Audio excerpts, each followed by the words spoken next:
আরব দেশ থেকে ইসলাম প্রচার করার জন্য দুই দিক থেকে লোকেরা এসেছিলেন। যারা স্থল পথে এসেছিলেন দ্বীনের দাওয়াত নিয়ে, তারা প্রবেশ করেছিলেন পাকিস্তানের খাইবারের গিরিপথ থেকে। আর যারা নৌপথে এসেছিলেন তারা সমুদ্রের ভিতর থেকে এসে চট্টগ্রামের মাটিতে সর্বপ্রথম নারায়ে তাকবীর আল্লাহু আকবার আওয়াজ তুলেছিল এই জমিন থেকে। এবং এই চট্টলার জমিন হচ্ছে সেই জমিন যে জমিনে পাকিস্তানের শোষক নির্যাতক সরকারের বিরুদ্ধে এই জমিনের উপর থেকেই শহীদ প্রেসিডেন্ট জিয়াউর রহমান মহান স্বাধীনতার ঘোষণা দিয়েছিলেন। এই সেই বীর চট্টলা। আজকে সরকার ধর্মভিত্তিক রাজনীতি নিষিদ্ধ ঘোষণা করে সেখানে ধর্মনিরপেক্ষ মতবাদ কায়েমের চিন্তা করছেন, স্বপ্ন দেখছেন। ধর্মনিরপেক্ষ মতবাদ এটি একটি প্রতারণা, এটি একটি জালিয়াতি। নাস্তিক এবং পাগল ছাড়া কেউ ধর্মনিরপেক্ষ হতে পারে না।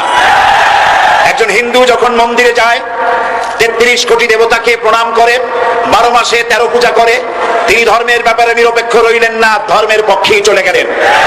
একজন শিখ যখন মাথায় পাগড়ি পরেন, হাতে লোহার মালা পরেন, গুরুদুয়ারায় যান, তখন ধর্মের ব্যাপারে নিরপেক্ষ রইলেন না, ধর্মের পক্ষেই চলে গেলেন।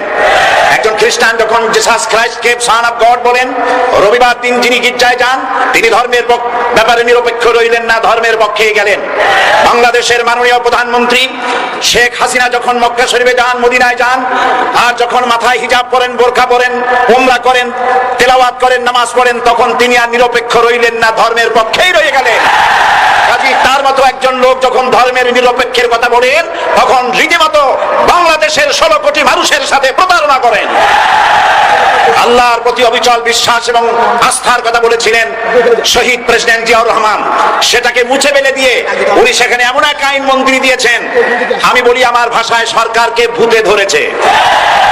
ভূতের পা নাকি থাকে পেছনের দিকে, সামনে যত এগোতে চায় তত পেছনে চলে যায়। সরকারে কিসে ধরেছে? ভূতে ধরছে। সরকারের মাথার উপরে চেপেছে বামপন্থীরা। बर्बाद गुलिस्तान के लिए एक ही उल्लू काफी है, गुलिस्तान की हर शाख पे उल्लू बैठे हैं, फिर अंजाम गुलिस्तान क्या होगा। ফুল বাগানের ধ্বংস করার জন্য একটা হুতুম পেঁচা যথেষ্ট, কিন্তু হুতুম পেঁচা বসে গেছে প্রত্যেক ডালে ডালে। ফুল বাগানের অবস্থা কি হবে আল্লাহই জানে। শিক্ষা ব্যবস্থায় 3 নাস্তিক বসা, আইন যাকে দেওয়া হয়েছে তিনি আইনের চেয়ারে বসে সব বেআইনি কথা বলতেছেন। তিনি বলতেছেন ধর্ম ভিত্তিক রাজনীতি চলবে না। প্রধানমন্ত্রী আপনি বলেন নাই আমরা আপনার কল্যাণকামী, যেভাবেই হোক আপনি প্রধানমন্ত্রী হয়েছেন, যেভাবেই হোক আপনি সরকারে গেছেন, আমরা চাই 5 বছর আপনি চালান, কিন্তু ভালোভাবে চালান। যাদেরকে বসাইছেন এই লোকগুলির একটু চেনেন। এই লোকগুলি হচ্ছে তারা যারা আপনার পিতা স্বাধীনতার স্থপতি প্রেসিডেন্ট মরহুম শেখ মুজিবুর রহমান, যার জনপ্রিয়তা ছিল আকাশচুম্বী, সে আকাশচুম্বী জনপ্রিয়তা থেকে মাটির সাথে ধসে কারা, তাদেরকে আপনি মন্ত্রী বানিয়েছেন। আপনার পিতার যে দশা তারা করেছিল, এরাও আপনার সেই দশা করে ছাড়বে। তার প্রমাণ হচ্ছে মন্ত্রী বলছে ধর্মনিরপেক্ষ ধর্মভিত্তিক রাজনীতি চলবে না। আপনি বলেন নাই, উনি বলেছেন। আপনি প্রতিবাদ করেন নাই, আপনার প্রতিবাদ না করাটাই ওই বক্তব্য আপনি সমর্থন করেছেন বলে প্রমাণিত হয়ে গিয়েছে। ধর্মভিত্তিক রাজনীতি নিষিদ্ধ ঘোষণা করবার মতো দুঃসাহস করবেন না।